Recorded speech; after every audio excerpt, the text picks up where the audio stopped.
ಕಲಾವಿದರಾಗಿ ಸಾಕಷ್ಟು ಸಿನಿಮಾಗಳಲ್ಲಿ ಅಭಿನಯಿಸಿದಂತಹ ಅದ್ವಿಕ್ ಅವರು ಮೊಟ್ಟ ಮೊದಲ ಬಾರಿಗೆ ಸ್ಯಾಂಡಲ್ವುಡ್ ಸಿನಿಮಾ ರಂಗದಲ್ಲಿ ಪ್ರೇಮಿಯಾಗಿ ಸ್ಯಾಂಡಲ್ವುಡ್ ಸಿನಿ ಪ್ರೇಕ್ಷಕರನ್ನು ಎಂಟರ್ಟೈನ್ ಮಾಡೋದಕ್ಕೆ ಬರ್ತಾ ಇದ್ದಾರೆ. ಏಪ್ರಿಲ್ 3ರಂದು ಕರ್ನಾಟಕ ರಾಜ್ಯಾದ್ಯಂತ ಪ್ರೇಮಿ ಸಿನಿಮಾ ರಿಲೀಸ್ ಆಗ್ತಾ ಇದೆ. ಸದ್ಯಕ್ಕೆ ಆನ್ ಸ್ಕ್ರೀನ್ ಪ್ರೇಮಿ ನಮ್ಮ ಜೊತೆ ಇದ್ದಾರೆ. ಒಂದಷ್ಟು ವಿಚಾರಗಳನ್ನು ಮಾತನಾಡಿಸ್ತಾ ಹೋಗ್ತೀನಿ. ಮದುವೆ ಆದರೂ ಕೂಡ ಯಾಕೆ ಅವರ ಪ್ರೇಯಸಿಯನ್ನು ಅಷ್ಟೊಂದು ಪ್ರೇಮಿ ಇಷ್ಟಪಡ್ತಾರೆ, ಒಂದಷ್ಟು ವಿಚಾರಗಳನ್ನು ತಿಳ್ಕೊಳ್ತಾ ಹೋಗ್ತೀನಿ. ಮೊದಲನೇದಾಗಿ ನಮಸ್ತೆ, ಹೇಗಿದ್ದೀರಾ? ನಮಸ್ತೆ ಸರ್, ನಾನು ಚೆನ್ನಾಗಿದ್ದೀನಿ. ನೀವು? ನಾನು ಸೂಪರ್ ಆಗಿದ್ದೀನಿ. ಕಂಗ್ರ್ಯಾಚುಲೇಷನ್ಸ್. ಯಾಕಂದರೆ ಇಷ್ಟು ದಿನ ಕಲಾವಿದರಾಗಿ ನಟಿಸ್ತಾ ಇದ್ದಾರೆ, ಈಗ ನಾಯಕ ನಟರಾಗಿ ಮೊಟ್ಟ ಮೊದಲ ಬಾರಿಗೆ ಸ್ಯಾಂಡಲ್ವುಡ್ ಸಿನಿಮಾ ರಂಗ ಪ್ರವೇಶವನ್ನು ಮಾಡಿದ್ರ. ಹೇಗಿದೆ ನಿಮ್ಮ ಅನುಭವ? ಅಂದರೆ ತುಂಬ ಖುಷಿ ಆಗ್ತಾಯಿದೆ. ಚಿಕ್ಕ ವಯಸ್ಸಿಂದನೂ ಕಂಡಿದ್ದು, ಸೊ ಅದು ಇವಾಗ ನನಸಾಗ್ತಾ ಇದೆ. ಸೊ ಸ್ಯಾಂಡಲ್ವುಡ್ ಅಂದರೆ ದೊಡ್ಡ ಇಂಡಸ್ಟ್ರಿ, ಸೊ ಅದಕ್ಕೆ ಪಾದಾರ್ಪಣೆ ಮಾಡ್ತಾ ಇರೋದು ನನಗೆ ಐ ಆಮ್ ತುಂಬ ಬ್ಲೆಸ್ಡ್ ಅಂತ. ಎಲ್ಲೋ ಒಂದು ಕಡೆ ಬೆಣ್ಣೆ ದೋಸೆ ನಗರಿಯ ಒಂದು ದಾವಣಗೆರೆಯ ಹುಡುಗ ಸ್ಯಾಂಡಲ್ವುಡ್ ಸಿನಿಮಾ ರಂಗಕ್ಕೆ ಬರಬೇಕು, ನಾಯಕ ನಟನಾಗಿ ಕನಸು ಕಾಣಬೇಕು ಅಥವಾ ನಟನಾಗಿ ಮಿಂಚಬೇಕು ಅನ್ನುವಂತಹ ಥಾಟ್ ಯಾವಾಗ ಬಂತು ಆ್ಯಂಡ್ ಹೇಗೆ ಬಂತು ಅಂತ? ಅದು ಚಿಕ್ಕ ವಯಸ್ಸಿಂದನೇ ಬಂತು ಸರ್, ತುಂಬ ಚಿಕ್ಕ ವಯಸ್ಸಿಂದನೇ ಬಂತು. ಯಾಕಂದರೆ ನಾವು ಸಿನಿಮಾ ನೋಡಿದಾಗ ಅಲ್ಲಿ ಮರಿಕಣ್ಣು ಊರಿ ಮೇಲೆ ಡ್ಯಾನ್ಸ್ ಮಾಡ್ತಾ ಇದ್ದಿದ್ದು, ಅದೇ ಥರನೇ ಮೀಸೆ ಎಲ್ಲ ಬರ್ಕೊಂಡು ಮನೆಯಲ್ಲಿ ಈ ಗಣೇಶ ಫೆಸ್ಟಿವಲ್ ಅಲ್ಲಿ ಇಲ್ಲಿ ಎಲ್ಲ ಹೋಗಿ ಮಾಡ್ತಾ ಇದ್ದಿದ್ದು. ಅಲ್ಲಿ ಶಿಳ್ಳೆ ಚಪ್ಪಾಳೆ ಇದು ಇನ್ಸ್ಪೈರ್ ಮಾಡಿತ್ತು ನನಗೆ ಒಂದು ಕಲಾವಿದನಾಗಬೇಕು ಅಂತ. ಸೊ ಆಮೇಲೆ ಬೆಳೀತಾ ವಯಸ್ಸಿಗೆ ಬುದ್ಧಿ ಬರ್ತಿದ್ದಂಗೆ, ಸೊ ಕಲಾವಿದ ಆದರೆ ನಾನಾ ವೆರೈಟೀಸ್ ಆಫ್ ಟ್ರೈ ಮಾಡ್ಬೋದು ಆ್ಯಕ್ಟಿಂಗು. ಸೊ ಇವಾಗ ಡಾಕ್ಟ್ರ್ ಆಗಬೇಕಂದ್ರೆ ಕಲಾವಿದನಾಗೇ ಆಗ್ಬೋದು, ಒಂದು ಪೊಲೀಸ್ ಇನ್ಸ್ಪೆಕ್ಟರ್ ಆಗಬೇಕಂದ್ರೆ ಕಲಾವಿದನಾಗ್ಬೋದು, ಏನು ಬೇಕಾದರೂ ಮಾಡ್ಬೋದು ಕಲಾವಿದನಾಗಿ. ಸೊ ಅದು ತುಂಬ ಇನ್ಸ್ಪೈರ್ ಮಾಡಿಬಿಟ್ಟು ಅದರಿಂದ ಆಗಬೇಕು ಅಂತ ಆಸೆ ಇಟ್ಕೊಂಡಿದ್ದೀನಿ. ಸಾಂಗ್ ಅಂತೂ ಇನ್ಸ್ಪಿರೇಷನ್ ಕೊಟ್ಟು ನಿಮಗೆ ಸ್ಯಾಂಡಲ್ವುಡ್ ಸಿನಿಮಾ ರಂಗಕ್ಕೆ ಸ್ವಾಗತವನ್ನು ಕೋರ್ತು. ಬಟ್ ಯಾವ ನಟ ನಿಮಗೆ ತುಂಬ ಇನ್ಸ್ಪಿರೇಷನ್ ನಿಮಗೆ ಅಂತ? ಸರ್ ನನಗೆ ತುಂಬ ಇನ್ಸ್ಪಿರೇಷನ್ ಇಬ್ಬರು ಇದ್ದಾರೆ ಸರ್, ವಿಷ್ಣು ಸರು ಮತ್ತು ಪುನೀತ್ ಸರ್. ಸೊ ಅವರಿಬ್ಬರನ್ನ ತುಂಬ ಇನ್ಸ್ಪೈರ್ ಆಗಿ ತೊಗೊಂಡು ಬಂದಿದ್ದೀನಿ. ಎಲ್ಲ ಒಂದು ಕಡೆ ಇಬ್ಬರೂ ಇಲ್ಲ ನಿಮ್ಮ ಸಿನಿಮಾ ರಿಲೀಸ್ ಟೈಮಲ್ಲಿ, ಎಷ್ಟು ಕೊರಕು ಕಾಡ್ತಿದೆ ಅಂತ? ತುಂಬ ಕೊರಕು ಕಾಡ್ತಾಯಿದೆ. ಇಬ್ಬರೂ ಲೈವಲ್ಲಿ ನಾನು ಭೇಟಿ ಮಾಡಿದ್ದೀನಿ. ಅಂದರೆ ಲೈವ್ ಇನ್ ದ ಸೆನ್ಸ್ ಅವ್ರು ಅಲ್ಲಿರ್ಬೇಕಾದ್ರೆ ದಾವಣಗೆರೆಯಲ್ಲಿ ವಿಷ್ಣು ಸರ್ ಬಂದಾಗ ಅಲ್ಲಿ ಹೋಗಿ ಸಣ್ಣ ಅಭಿಮಾನಿ ಥರ ಹೋಗ್ಬಿಟ್ಟು ಭೇಟಿ ಮಾಡಿದ್ದು. ಸೊ ಪುನೀತ್ ಸರು ಕನ್ನಡದ ಕೋಟ್ಯಾಧಿಪತಿ ಇದರಲ್ಲಿ ನಾನು ಹೋಗಿ ಭೇಟಿ ಮಾಡಿದ್ದು. ಸೊ ಒಂದು ಖುಷಿ ಇದೆ, ನಾನು ಅವ್ರನ್ನ ಆರಾಧ್ಯ ದೈವ ಅಂತ ಅಂದ್ಕೊಂಡಿರೋದು. ಸೊ ಅವ್ರನ್ನ ನೋಡಿ ನಾನು ಒಂದು ಆಶೀರ್ವಾದ ತೊಗೊಂಡಿದ್ದೀನಿ ದೂರದಿಂದಲೇ ಅನ್ನೋದೊಂದು ಖುಷಿ ಇದೆ. ಅದು ಬಿಟ್ಟರೆ ಇವಾಗ ಅವ್ರು ಇಲ್ಲ ಅನ್ನೋದು ಕೊರಗು ತುಂಬ ಕಾಡ್ತಾ ಇದೆ ಸರ್. ಅವ್ರು ಇದ್ದಿದ್ರೆ ಅಟ್ಲೀಸ್ಟ್ ಒಂದು ಆಶೀರ್ವಾದ ತೊಗೊಂಡು ಏನಾದರೂ ಒಂದು ಮುನ್ನುಗ್ಬೋದಾಯಿತು ಅಂತ. ಬಟ್ ಮೇಲಿಂದನೇ ಒಂದು ಆಶೀರ್ವಾದ ಕೊಟ್ಟಿದ್ದಾರೆ ಅಂತ ನಾನು ಅಂದ್ಕೊಂಡಿದ್ದೀನಿ. ಈಗ ನೀವು ಕನ್ನಡ ಕೋಟ್ಯಾಧಿಪತಿ ಅಂದ್ರಲ್ಲ, ನೀವು ಶೋಗೆ ಪಾರ್ಟಿಸಿಪೆಂಟ್ ಆಗಿ ಹೋಗಿದ್ರೆ ಅಥವಾ ವ್ಯೂವರ್ ಆಗಿ ಹೋಗಿದ್ರೆ ಅಥವಾ ಇಲ್ಲ ಅಂತಂದರೆ ಆ ಟೀಮಲ್ಲಿ ಕೆಲಸ ಮಾಡ್ತಿದ್ದ? ಇಲ್ಲ ಸರ್, ಅದನ್ನು ಅಪ್ಪು ಸರ್ನ ಭೇಟಿ ಮಾಡೋಕ್ಕೋಸ್ಕರ ಅಲ್ಲಿರೋರು ಒಬ್ಬರಿಗೆ ರಾಮು ಸರ್ ಹತ್ರ ಕಾಂಟ್ಯಾಕ್ಟ್ ಮಾಡಿ ಅಲ್ಲಿ ಹೋಗಿದ್ದೆ ಸರ್. ಈಗ ಅಪ್ಪುವರಂತೂ ಇಲ್ಲ, ಅಪ್ಪುವರ ಒಂದು ಏನು ದೇವಸ್ಥಾನ ಇದೆಯಲ್ಲ ಅಲ್ಲಿಗೆ ಹೋಗ್ಬಿಟ್ಟು ಪ್ರಮೋಷನ್ ಏನೋ ಶುರು ಮಾಡಿಬಿಟ್ಟು ಅಥವಾ ಅವರ ಆಶೀರ್ವಾದ ತಗೊಳ್ಳುವಂಥ ಪ್ಲಾನ್ಸ್ ಇದೆಯಾ ಅಂತ? ಸರ್ ಅವ್ರ ಆಶೀರ್ವಾದ ತೊಗೊಂಡೆ ಮಾರ್ಚ್ 17ಕ್ಕೆ ನಾವು ಟ್ರೈಲರ್ ಬಿಡುಗಡೆ ಮಾಡಿದ್ದು, ಸೆಕೆಂಡ್ ಪ್ರೆಸ್ ಮೀಟ್ ಇಟ್ಕೊಂಡಿದ್ದು. ಸೊ ಇವಾಗ ಹೋಗಿ ಆಶೀರ್ವಾದ ತೊಗೊಂಡು ಬರ್ತೀನಿ. ಬಟ್ ಪ್ರಮೋಷನ್ ಆ್ಯಕ್ಟಿವಿಟೀಸ್ ಅದು ಹೆಂಗೆ ನಡ್ಕೊಂಡು ಹೋಗುತ್ತೋ ಅದನ್ನು ನೋಡಬೇಕು ಮುಂದೆ. ಪ್ರೇಮಿ ಸಿನಿಮಾ ಸಾತ್ವಿಕ್ ಅವ್ರಿಗೆ ಹೋಗಿ ಮದುವೆ ಆಗಿದ್ರು ಕೂಡ ಬಿಡಲ್ಲ, ಬೆಂಬಿಡದೆ ಕಾಡ್ತಾ ಇರ್ತಾರೆ. ಮದುವೆ ಆಗಿದೆ ಅಂತಂದ್ರೂ ಕೂಡ ಕೇಳ್ತಿಲ್ಲಲ್ಲ. ಸೊ ಯಾಕೆ ಈ ಪ್ರೇಮಿಗೆ ಎಷ್ಟೊಂದು ಪ್ರೇಯಸಿ ಮೇಲೆ ಹುಚ್ಚು ಅಂತ? ಸರ್ ನಮಗೆ ಒಂದು ಕನ್ಫ್ಯೂಷನ್ ಇರುತ್ತೆ ಇದರಲ್ಲಿ, ಪ್ರೇಮಿ ಯಾರು ಅನ್ನೋ ಕನ್ಫ್ಯೂಷನ್ ನನಗೆ ಕಾಡ್ತಾ ಇದೆ. ನೀವೇ ಪ್ರೇಮಿ ಆಗಿದ್ರು ಕೂಡ ಪ್ರೇಮಿ ಯಾರು ಅನ್ನೋದು ಕನ್ಫ್ಯೂಷನ್ ನನಗೂ ಕಾಡ್ತಾ ಇದೆ. ನನಗೂ ಗೊತ್ತಿಲ್ಲ ಯಾರು ಪ್ರೇಮಿ ಅಂತ. ಸೊ ಆ ಪ್ರೇಮಿ ಒಳಗೆ ಯಾರು ಪ್ರೇಮಿ ಅಂತ ಹುಡ್ಕೊಂಡು ಹೋಗ್ತಾ ಇದ್ದೀನಿ. ಬಟ್ ರೆಸ್ಪಾನ್ಸು ನೀವು ನೋಡ್ತಾ ಇದ್ದೀರಾ ಟ್ರೈಲರ್ ಒಳಗೆ ಹೆಂಗೆ ಸಿಗ್ತಾ ಇದೆ ಅಂತ. ಸೊ ಹಂಗಾಗ್ಬಿಟ್ಟು ನೋಡ್ಬೇಕು ಸರ್ ಯಾರು ಪ್ರೇಮಿ ಅಂತ ಏಪ್ರಿಲ್ 3ಕ್ಕೆ ಗೊತ್ತಾಗತ್ತೆ. ನನ್ನ ನೆಕ್ಸ್ಟ್ ಕ್ವಶನ್ ಇದೇ ಇತ್ತು, ಇವ್ರು ಕೇಳೋ ಅಷ್ಟರಲ್ಲಿ ನನ್ನ ತಲೆಗೆ ಹುಳ ಬಿಟ್ಬಿಟ್ರಲ್ಲ ನೀವು. ಆ ಥರ ಏನಿಲ್ಲ ಸರ್. ನಿಮ್ಮ ನಾನು ಇಂಟ್ರಡಕ್ಷನಲ್ಲಿ ಪ್ರೇಮಿ ಇದ್ದಾರೆ ಅಂತ ಹೇಳ್ಬಿಟ್ಟು ಇಂಟ್ರಡಕ್ಷನ್ ಎಲ್ಲ ಕೊಟ್ಬಿಟ್ಟು ನಾನು ಕರ್ಕೊಂಡ್ರೆ ಪ್ರೇಮಿ ಯಾರು ಅಂತ ನನಗೆ ಗೊತ್ತಿಲ್ಲ ಅಂದ್ಬಿಟ್ರಲ್ಲ. ಪ್ರೇಮಿಗೆ ಪ್ರೇಮಿ ಯಾರು ಅಂತ ಗೊತ್ತಿಲ್ಲ. ಒಂದು ಪ್ರೀತಿನ ಹುಡ್ಕೊಂಡು ಹೋಗ್ತಾ ಇದ್ದೀನಿ ಸರ್ ಪ್ರೇಮಿಯಾಗಿ. ಆದರೆ ನನ್ನ ಪ್ರೇಮಿ ಯಾರು ಅನ್ನೋದು ಸಿನಿಮಾ 3ನೇ ತಾರೀಕಿಗೆ ಗೊತ್ತಾಗುತ್ತೆ ಸರ್. ಒಟ್ಟಿನಲ್ಲಿ ಟ್ರಯಾಂಗಲ್ ಲವ್ ಸ್ಟೋರಿಯಲ್ಲಿ ನೀವೊಂದು ಪ್ರೇಮಿ. ಹೌದು, ಟ್ರಯಾಂಗಲ್ ಲವ್ ಸ್ಟೋರಿಯಲ್ಲಿ ನಾನೊಬ್ಬ ಪ್ರೇಮಿ. ಬಟ್ ನಿಮ್ಮ ಪ್ರೇಮಿ ಯಾರು ಅಂತ ಗೊತ್ತಿಲ್ಲ. ನನ್ನ ಪ್ರೇಮಿ ಯಾರು ಅಂತ ಗೊತ್ತಿಲ್ಲ ಸರ್. ಅದು ಏಪ್ರಿಲ್ 3ಕ್ಕೆ ಗೊತ್ತಾಗತ್ತೆ ಯಾರು ಅಂತ. ಈಗ ಪ್ರದೀಪ್ ವರ್ಮ ಅವ್ರು ಬಂದು ಈ ಸಿನಿಮಾ ಬಗ್ಗೆ ಮಾತಾಡಬೇಕಾದ್ರೆ ಅಥವಾ ಆ್ಯಕ್ಷನ್ ಕಟ್ ಮಾಡಬೇಕಾದ್ರೆ ಅವ್ರಿಗೆ ಹಾರ್ಟ್ ಅಟ್ಯಾಕ್ ಆಗಿತ್ತು ಅಂತೆಲ್ಲನೂ ಕೂಡ ಇನ್ಫಾರ್ಮೇಷನ್ ಬಂತು ನಮಗೆ. ಸೊ ಅಂಥ ಒಂದು ಸಿಚುವೇಷನಲ್ಲಿ, ಯಾಕಂತಂದರೆ ಒಬ್ಬ ನಟರಾಗಿ ನೀವು ಸ್ಯಾಂಡಲ್ವುಡ್ ಸಿನಿಮಾ ರಂಗ ಪ್ರವೇಶವನ್ನು ಮಾಡಬೇಕು ಅಂದಾಗ ಸಾಕಷ್ಟು ಅಡಚಣೆಗಳಾಗುತ್ತೆ. ಯಾವುದು ಅಡಚಣೆಗಳಾಗದಿದ್ದಂಗೆ ಎಲ್ಲ ರಿಲೀಸ್ ಅಂಥದ್ವರೆಗೂ ಕೂಡ ಸುಸೂತ್ರವಾಗಿ ಆದರೆ ಸಾಕು ಅಂತ ಹೇಳ್ಬಿಟ್ಟು ಸಾಕಷ್ಟು ಜನರ ಕಲಾವಿದರ ಒಂದು ಬಯಕೆ ಆಗಿರುತ್ತೆ. ಸೊ ಹಾರ್ಟ್ ಅಟ್ಯಾಕ್ ಆಯಿತು ಅಂತಂದಾಗ ನಿಮ್ಮ ಮನಸ್ಸಲ್ಲಿ ಏನಿತ್ತು? ಯಾಕಂದರೆ ಒಬ್ಬರ ಹೆಲ್ತು, ಇನ್ನೊಂದು ಕಡೆ ನಿಮ್ಮ ಕನಸು, ಎರಡುಗಳ ಮಧ್ಯೆ ನಿಮ್ಮ ಮನಸ್ಸು ಅಥವಾ ಯಾವ ರೀತಿ ಚಂಚಲವಾಗಿತ್ತು, ಥಿಂಕ್ ಮಾಡ್ತಿರ್ಬೇಕಾದ್ರೆ ಹೆಂಗಿತ್ತು ಆ ಒಂದು ಸಂದರ್ಭ ಅಂತ? ಸರ್ ಇದು ಪ್ರೇಮಿ ಸಿನಿಮಾ ಸ್ಟಾರ್ಟ್ ಮಾಡಿದಾಗಲೇ ನಾನು ಅಡಚಣೆಗಳಿಂದನೇ ಬಂದಿರೋದು ನಾವು. ಯಾಕಂದರೆ ಮುಂಚೆ ಪ್ರೇಮಿಗೆ ಪ್ರದೀಪ್ ಸರ್ ಬಂದುಬಿಟ್ಟು ಮ್ಯೂಸಿಕ್ ಡೈರೆಕ್ಟರ್ ಆಗಿದ್ದಿದ್ದು.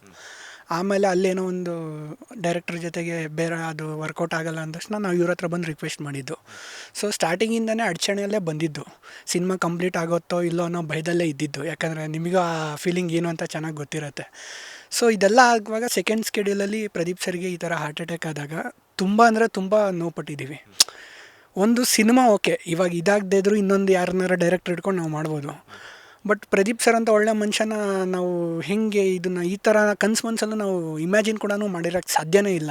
ಏನೇನೋ ಒಂದು ಪ್ರೀವಿಯಸ್ ಹೆಲ್ತ್ ಇಶ್ಯೂಸ್ ಬ್ಯಾಕ್ಗ್ರೌಂಡಲ್ಲಿ ಏನಾರು ಇತ್ತು ಅಂದರೆ ಅದು ನಮಗೆ ಗೊತ್ತಾಗ್ತಾಯಿತ್ತು ಸೂಕ್ಷ್ಮತೆ. ಸೊ ಅದು ಯಾವುದೂ ಗೊತ್ತಿಲ್ಲ. ಆಲ್ ಆಫ್ ಸಡನ್ನಾಗಿ ಈ ಥರ ಆದಾಗ ಅಲ್ಲಿ ಅವರು ಅವತ್ತಿನ ದಿವಸ ಶೂಟಿಗೂ ಅವ್ರು ಬಂದಿಲ್ಲ ಸರ್. ಕೋ ಡೈರೆಕ್ಟರ್ ನಮಗೆ ವಿಮಲ್ ಸರೇ ನಮಗೆ ಡೈರೆಕ್ಟ್ ಮಾಡಿದ್ದು.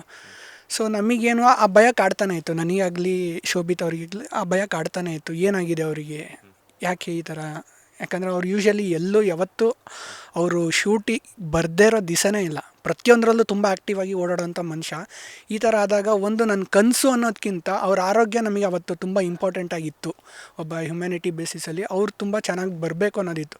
ಸಿನಿಮಾ ಆಮೇಲೆ ಬೇಕಾದ್ರೆ ಮಾಡ್ಬೋದಾಯಿತು. ಅದಕ್ಕೆ ನಾವು 3 ಮಂತ್ಸ್ ಏನು ಮಾಡಿದ್ವಿ, ಪೋಸ್ಟ್ಪೋನ್ ಮಾಡಿದ್ವಿ. ಸರ್ ನೀವು ಫಸ್ಟು ರೆಡಿಯಾಗಿ ಆಮೇಲೆ ನಾವು ಸಿನಿಮಾ ಕಂಟಿನ್ಯೂ ಮಾಡೋಣ, ಏನು ತೊಂದರೆ ಇಲ್ಲ. ಏನು ಇಷ್ಟೇ ಮಾಡಿದ್ದೀವಿ ಅಂತ ಇನ್ನು ಅಷ್ಟಕ್ಕೆ ಯಾಕೆ ಇದು ಮಾಡೋದು, ನೀವು ಹೆಲ್ತು ಸರಿ ಆದರೆ ಆಮೇಲೆ ಮುಂದಿನ ಮಾಡೋಣ ಅಂತ ಒಂದು ಇದರಲ್ಲಿ ಹೋಗಿದ್ದು. ದೇವರೆಲ್ಲ ಆಶೀರ್ವಾದದಿಂದ ಎಲ್ಲ ಸಸೂತ್ರವಾಗಿ ಅವರು ಚೆನ್ನಾಗಾದರೂ ನಮ್ಮ ಸಿನಿಮಾನೂ ಚೆನ್ನಾಗಿ ಮೂಡಿ ಬಂದಿದೆ. ಈ ಪ್ರೇಮಿಗೆ ರಿಯಲ್ ಲೈಫಲ್ಲಿ ಯಾರ ಮೇಲಾದರೂ ಕ್ರಶ್ ಆಗಿದೆಯಾ ಅಂತ? ಸರ್ ಹೀರೋಯಿನ್ಸ್ ಮೇಲೆ ಸುಮಾರು ಜನ ಆಗಿದೆ. ಹಳೆ ಹೀರೋಯಿನ್ಸ್ ಸೌಂದರ್ಯ ಮೇಡಮ್ ಅಂದರೆ ನಂಗೆ ತುಂಬ ಇಷ್ಟ. ಸೊ ಇವಾಗ ರೀಸೆಂಟಲ್ಲಿ ರಮ್ಯಾ ಮೇಡಮ್ ತುಂಬ ಇಷ್ಟ. ಸೊ ಹಂಗೆ ನಡೀತಾ ಇದೆ. ರೀಸೆಂಟಾಗಿ ರಮ್ಯಾ ಮೇಡಮ್ ಹಾಂ, ನಿಜ ಹೇಳಿ. ಅವರು ಅವಾಗ್ಲಿಂದನೂ ಇವಾಗಲೂ ಹಂಗೆ ಇದ್ದಾರೆ. ಅವರಂತೂ ಆಲ್ ಟೈಮ್ ಫೇವ್ರೇಟ್. ಬಿಕಾಸ್ ಯಾಕಂತಂದ್ರೆ ಅವ್ರ ನಟನೆ ಆಗಿರ್ಬೋದು, ಅವ್ರು ಮಾತಾಡುವಂಥ ಶೈಲಿ ಎಲ್ಲನೂ ಕೂಡ. ಬಟ್ ರೀಸೆಂಟಾಗಿ ಕಾಲೇಜ್ ಆ್ಯಕ್ಟಿಂಗ್ ಅಂತ ಬಿಟ್ಬಿಡಿ, ಆ್ಯಕ್ಟರ್ ಪ್ರೊಫೆಷನ್ ಅಂತ ಬಿಟ್ಬಿಡಿ, ಬೇರೆ ಒಬ್ಬರ ಮೇಲೆ ಆ ಥರದವ್ರು ಯಾರಿಲ್ಲ. ಇಲ್ಲ, ನಿಜವಾಗ್ಲೂ ಆ ಥರದವ್ರು ಯಾರಿಲ್ಲ. ರಮ್ಯಾ ಮೇಡಮೇ ಲಾಸ್ಟ್ ಅನಿಸಿದ್ದು. ಸೌಂದರ್ಯ ಮೇಡಮ್ ಬಿಟ್ಟರೆ ರಮ್ಯಾ ಮೇಡಮ್. ಅಲ್ಲ ಕಣ್ರಿ, ಬೆಣ್ಣೆ ದೋಸೆ ನಗರಿ ಹುಡುಗ, ಅಲ್ಲಿ ದಾವಣಗೆರೆಯಲ್ಲಿ ಬೆಣ್ಣೆ ಅಂತ ಹುಡುಗಿದ್ದಾರೆ. ಯಾರ ಮೇಲೂ ಕ್ರಶ್ ಆಗಿಲ್ವಾ ನಿಮಗೆ? ಇಲ್ಲ ಸರ್, ಆ್ಯಕ್ಚುಲಿ ನನಗೆ ನನಗೆ ಏನು ಮನಸ್ಸಲ್ಲಿ ಇದ್ದಿದ್ದು ಅಂದರೆ ಈ ಹೀರೋ ಆಗಬೇಕು, ಸಿನಿಮಾ ಮಾಡಬೇಕು, ಇದೇ ಇದ್ದಿದ್ದು. ಸೊ ಬೇರೆ ಕಡೆ ಡೈವರ್ಟ್ ಮಾಡೋಕ್ಕೆ ನಂಗೆ ಮೂಡು ಇರಲಿಲ್ಲ, ಆಮೇಲೆ ಆ ಆಸಕ್ತಿನೂ ಇರಲಿಲ್ಲ ಬೇಸಿಕಲಿ. ಆಮೇಲೆ ಇದೊಂದು ಆಯಿತು ಅಂದರೆ ಆಮೇಲೆ ಬೇಕಾದ್ರೆ ಯಾರನ್ನ ಬೇಕಾದ್ರೂ ನಾನು ಅಪ್ರೋಚ್ ಮಾಡ್ಬೋದು ಅನ್ನೋ ಒಂದು ಧೈರ್ಯ ಅಷ್ಟೇ. ಹೀರೋ ಆದ್ಮೇಲೆ ಹೋಗ್ಬಿಟ್ಟು ಸ್ಟೈಲಿಶ್ ಆಗಿರೋ ಎಲ್ಲರೂ ಒಪ್ಪಲ್ಲ ಸರ್. ಬಟ್ ಏನಂದರೆ ಒಂದು ನಂಬಿಕೆ ಇರುತ್ತೆ. ಏನಂದರೆ ಒಂದು ನಂಬಿಕೆ, ಕಾನ್ಫಿಡೆನ್ಸ್ ಲೆವೆಲ್ ಜಾಸ್ತಿ ಇರುತ್ತೆ, ಬೂಸ್ಟಪ್ ಆಗಿರುತ್ತೆ. ಸೊ ಆವಾಗ ಒಂದು ಧೈರ್ಯ ಇರುತ್ತೆ. ಒಪ್ಪದಿದ್ರು ಪರವಾಗಿಲ್ಲ, ಅವ್ರಿಗೂ ರೆಸ್ಪೆಕ್ಟ್ ಮಾಡೋಣ. ಸೊ ಅದರಿಂದನೇ ಹೋಗಬೇಕು ಅನ್ನೋದೇನಿಲ್ಲ.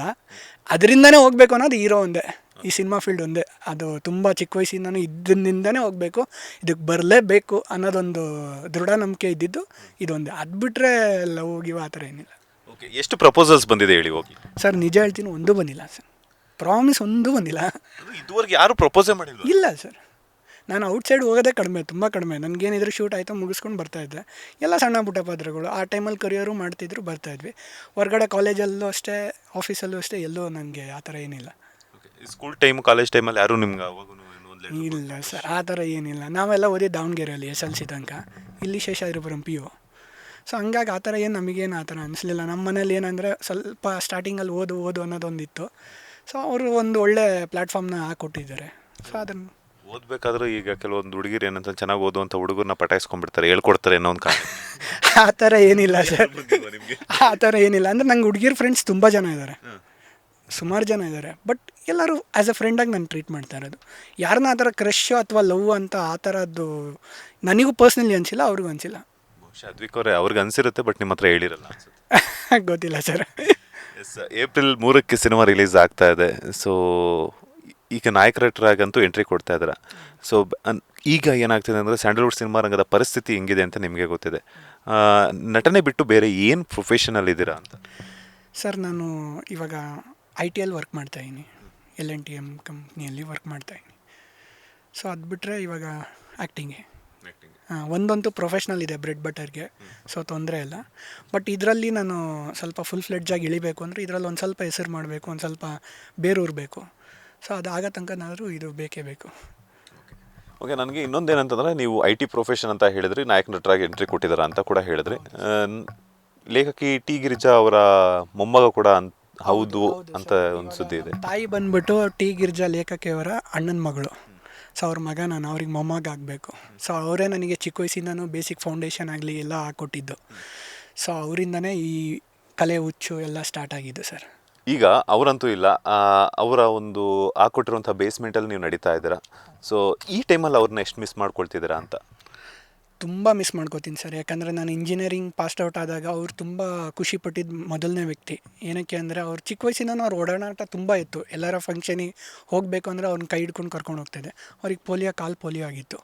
ಸೊ ಎಲ್ಲಾದರೂ ಕರ್ಕೊಂಡು ಹೋಗ್ಬೇಕಂದ್ರೆ ಕೈ ಹಿಡ್ಕೊಂಡೇ ಕರ್ಕೊಂಡು ತುಂಬ ಒಡನಾಟ ಅವ್ರ ಜೊತೆಗೆ ಇದ್ದಿದ್ದರಿಂದ ಆ ಕಲೆ ಹುಚ್ಚು ನನ್ನಲ್ಲೂ ಸ್ವಲ್ಪ ಆಳವಾಗಿ ಬೇರೂರಿದೆ. ಸೊ ಅವ್ರು ಇವಾಗ ಇದ್ದಿದ್ರೆ ತುಂಬ ಅಂದರೆ ತುಂಬ ಖುಷಿ ಪಟ್ಬಿಡೋರು. ನನ್ನ ಮೊಮ್ಮಗ ಈ ಥರ ಒಂದು ಸಿನಿಮಾ ಇಂಡಸ್ಟ್ರಿ ಒಳಗೆ ಹೀರೋ ಆಗ್ತಾಯಿದ್ದಾನೆ, ಒಂದೇನೋ ಒಂದು ಅವ್ರದ್ದೇ ಕತೆಗಳು ಸುಮಾರಿದೆ, ಅದನ್ನೇ ಮಾಡಬೇಕು ಅನ್ನೋ ಆಸೆ ಮುಂದೆನೂ ನನಗಿದೆ. ಸೊ ಚಿತ್ರದುರ್ಗದ ಬಗ್ಗೆ ಆಗಲಿ, ದಾವಣಗೆರೆ ಬಗ್ಗೆ ಆಗಲಿ ಅವ್ರು ತುಂಬ ಬರೆದಿದ್ದಾರೆ. ಇವಾಗ ಒಂದು ಭಾರತದ ನದಿಗಳು ಅಂತ ಬರೆದಿದ್ದಾರೆ. ಸೊ ಅದನ್ನು PhD ಅವರು ತುಂಬ ರೆಫರ್ ಮಾಡ್ತಾಯಿದ್ದಾರೆ ಆ ಬುಕ್ನ. ಏನಕ್ಕೆ ಅಂದರೆ ಅದು ಆಲ್ ಓವರ್ ಇದು ಇಂಡಿಯಾ ಪೂರ್ತಿಯಲ್ಲಿ ಯಾವ್ಯಾವ ನದಿಗಳಿದೆ ಅದ್ರದ್ದೆಲ್ಲದನ್ನು ಅವರು ಫೋಟೋ ಕಟ್ಟಿಂಗ್ಸ್ ಎಲ್ಲ ತೊಗೊಂಡ್ಬಿಟ್ಟು ಬರೆದು ಒಂದಿಷ್ಟು ದಪ್ಪ ಬುಕ್ ಮಾಡಿದ್ದಾರೆ. ಸೊ ಆ ಥರ ಬ್ಯಾಕ್ಗ್ರೌಂಡ್ ಅವ್ರದ್ದು. ಸೊ ಖುಷಿ ಆಗುತ್ತೆ, ಅವ್ರು ಇದ್ದಿದ್ರೆ ತುಂಬ ಖುಷಿ ಪಡ್ತಾಯಿದ್ರು. ಇವಾಗ ಇಲ್ಲ ಅನ್ನೋದೊಂದು ಬೇಜಾರಿದೆ, ಅಲ್ಲಿಂದ ಮೇಲಿಂದ ಹಾರೈಸ್ತಾರೆ ಅಷ್ಟೇ ಸರ್. ಅವ್ರು ಬರೆದಿರುವಂಥ ಕತೆ ಕಾದಂಬರಿಗಳೆಲ್ಲ ಅಥವಾ ನಿಮ್ಗೆ ಯಾವ್ದು ತುಂಬ ಪರ್ಸ್ನಲಿ ಕನೆಕ್ಟ್ ಆಗಿದ್ದು ಅಂತ? ಸರ್ ಅದು ಮುದಿಯಜ್ಜ ಅಂತ ಒಂದು ಪುಸ್ತಕ ಇದೆ. ಅದ್ರ ಭಾಷೆ ಬಳವಳಿಕೆ ತುಂಬ ಚೆನ್ನಾಗಿದೆ. ಸೊ ಅದನ್ನು ನನಗೆ ತುಂಬ ಇನ್ಸ್ಪೈರ್ ಆಗಿರೋದು. ಆಮೇಲೆ ಅವ್ರದ್ದು ಫಸ್ಟು ಸ್ಟಾರ್ಟಿಂಗ್ ಟೈಮಲ್ಲಿ ಭಿಕ್ಷುಕಿ ಅಂತ ಒಂದಿದ್ರು. ಅವ್ರು ಏನು ಮಾಡ್ತಾಯಿದ್ರು, ಎಲ್ಲ ಭಿಕ್ಷುಕರನ್ನ ಕರ್ಕೊಂಬಂದ್ಬಿಟ್ಟು ದಾವಣಗೆರೆಯಲ್ಲಿರೋರನ್ನ ಮನೇಲಿ ಕೂರಿಸ್ಕೊಂಡು ಅವ್ರಿಗೆ ಊಟ ತಿಂಡಿ ಎಲ್ಲ ಕೊಟ್ಬಿಟ್ಟು ಅವ್ರ ಜೀವನ ಚರಿತ್ರೆ ಏನು ಅಂತೆಲ್ಲ ಕೇಳಿ ಬರಿತಾ ಇದ್ದಂತ. ಸೊ ಅದನ್ನೆಲ್ಲ ನೋಡಿದ್ರೆ ಸ್ವಲ್ಪ ಇನ್ಸ್ಪೈರ್ ಆಗ್ತದೆ. ಆ ಬುಕ್ನ ಹುಡುಕ್ತಾಯಿ ನಾವು.